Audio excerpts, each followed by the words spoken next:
Assalamu alaikum warahmatullahi wabarakatuh. Kabajamtoota hordoftoota koo jirra jirtuu nagaa keessanii fayyumaa. Alhamdulillah nagaa fayyaa kootii sinillee bakka jirtanutti rabbiin nagaa fayyaa sin haa taasisu. Duraan dursee viidiyoo kaleessaa irratti jalqabaarra dhiifama sin gaafachuun barbaada. Dhiifama guddaa. Namoonni baay'een rifattanii jirtu. Sumaanii afootuna jedhaa dhiifama. Irra gariin namaa immoo viiwiidhaa jettee soba waan akkasii dubbatta jettanii jechuun an mata duree wantiin sana godhee fi sababan qabaa. Egaa gariin keessan immoo mata dureedhuma argitanii rifattanii. Kara tokkoon maashaallah namni akkas nama jaallatee nama rifatu jira hadaasa jedhus illee namatti agarsiisa. Kara tokkoon immoo sin mufachiiseera sin rifachiiseera dhiifama. Namoonni baay'een illee keessaan viidiyoo tuun xumuriin akkuma mata duree argitaniin dhuguma mana koo isinitti fakkaatee keessaan illee jajjabina naawwitanii rabbiin bakka siifa buusu jettanii du'aa godhaa jirtu. Sagalee keessan hin deebisne dhaggeeffadheetu manniise jechuudha. Namoota baay'ee sagalee naa erge keessaan. Asuma walii galatti isinii deebisuu barbaadeetanii dhiifama. Kan viidiyoo xumure dhugaa jiru bareera. Egaa kan viidiyoon xumuriin immoo irra deebi'uudhaan akkasii miti. Mata dureen uuma biraatiif haala sanaan fayyadame beektanii qaamtiire. Fakkeenyaaf mata duree irratti barreesse namni yeroo baay'ee jechuudha mata dureedhuma ilaala malee akkuma irra hedduun keessan mata duree irra ilaaltanii viidiyoo sana viidiyoo akkamii akka ta'e tilmaamtanii namoonni baay'een viidiyoo namaaf yookiin ammoo daqiiqaa 1-2 qofarraa ilaalee dhiisaa yookiin mata duree irraa ilaalee dhiisaa. Keessan garuu mata duree irratti keessoon ka'e manni kunoo akkanaa haala kanaan diigamaara magaalaa Jimmaa keessaa jedhee waan biraati gaambeettu sinuyyuu. Kanumaa jedheetanii haala sanaan mata duree fayyadame malee waa biraa yaadee fi miti saatii sanatti namoonni viiwii akka nama biraa akka namoota biraa atis viiwiidhaa jettee soba jalqabdee waan akkasii namoonni naan jettaniif jechuudha. Naatu hangayoonaa ilaalchaa jedhame jechuudha. Waa baay'ee jira kan hojjetamu. Waa baay'ee akkuma namni kamuu sobaan waa baay'ee asirratti hojjetaa jiru jechuudha. Hordoftoonni dhugaa se'anii jalatti waa meeqa dhugaatti fakkaatee kan jedhu abbaan sun garuu sobaan kan hojjetu waa baay'ee jira jechuudha. Ilaalchaatu hojjechuuti. Akkasii an garuu sana yaadee miti. Inshallah naa hubattu fedheen abdii qabaa. Sumaanuu dhiifama namoonni naa rifattanii namoonni akkas taatanii anumaa jettaniiti. Namoonni baay'een illee keessan sagalee naa qabdanii jirtu isiniin deebisnee dhiifama walumaa galatti asirratti isinii deebisa jedheetanii.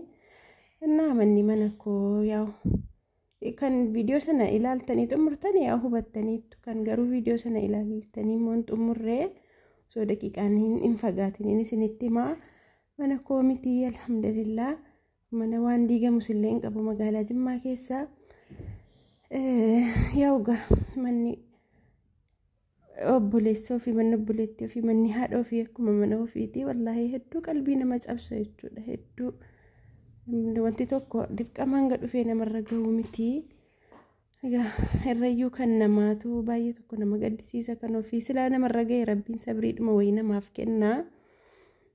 Akkuma isinitti bara darbe namoota baay'een naasuun rifatee achitti hafee lubbuu ofii dhabee naasuudhaan achitti hafee inni kaan of ajjeesee inni kaan maal jedhee inni kaan maraatee sammuun tuqamee karaarra ba'e jechuudha. Alanammoo alhamdulillah namni hanga ta'e tasgabbaa'ee jira. Rabbi sabrii kenneefii jira jechuudha. Kan irrammoo achumaan sammuu dhabee kan akka ta'e ta'u keessatti namoota biyya Arabaa turanii achitti lafaanii ijaarratanii dhufantu. Egaa akkuma beekamu warri namni biyya Arabaa hojjetee dhufee keessatti dubartoonni jechuudha. Aarii bicuu naasuu bicuu wama bicuu hin dandeenyu dakkatuu aarraa kan wanta mana ga'u namarra ga'ee miti. Wama bicuu siin nama kaffaa mitiiree maatiin namatti haasa'u wama bicuu wahii bakka wama bicuu wahii barbaanna rifachuudhaaf kanaaf namoota akkasii hedduudha jechuudha kan achumatti naasuudhaan lubbuun isaa darbe keessa dubartoonni jechuudha. Ammas ta'u nama gaddisiisa kan biyya ormaa taa'ee galiin itti aara galfadha jedhee waamee qabsiisa baree biyya ormaa taa'ee ijaarratee yeroo immoo jalaa diigamu yoo magaalaa namaa darbee homaa miti manni namaa qabriidha. Addunyaarraa homaa miti gaa sila keessa jiraachuuf lafaame yeroo haala salphaa ta'een dhiisanii duunis jira miti isa kana manatu nama dhiisee deemee fayyaan jiraannaan umurii dheerinni jiraannaan kan kana caalu deebi'atamee ijaarratame jechuudha. Garuu dhiisanii deemuun jira. Inshallah rabbiin sabrii isiniif kennu kanneen manni isin jalaa diigamillee komantii jalatti hedduu argaan ture. Inshallah rabbiin qabeenyaadhuma hin qabne bakka isiniif habuusu rabbitti bichuudha. Jazaa sabrii keessanii immoo inshallah jannatumaan argattu baga sabartanii.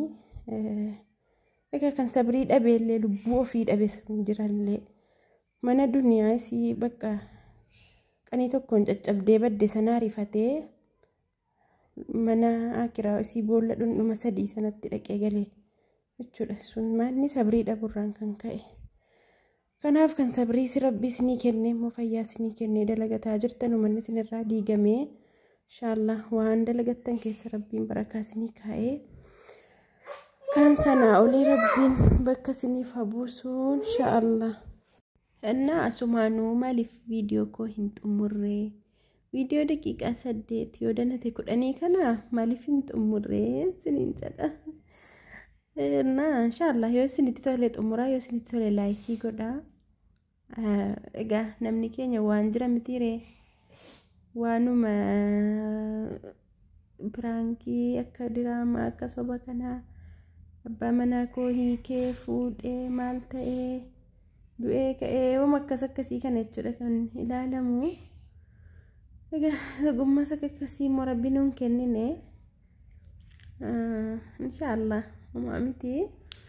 Kanaafuu namoonni immoo fedha keessaniin tola ooltummaa keessaniin viidiyoo xumurtanii naa ilaaltanii immoo laayikii naa godhaa jirtanuu baay'ee tokko galatoomaa. Inshallah viidiyoo akkamiillee akkan isinii hojjechuu qabu komentii jala yaada keessan kaa'aa.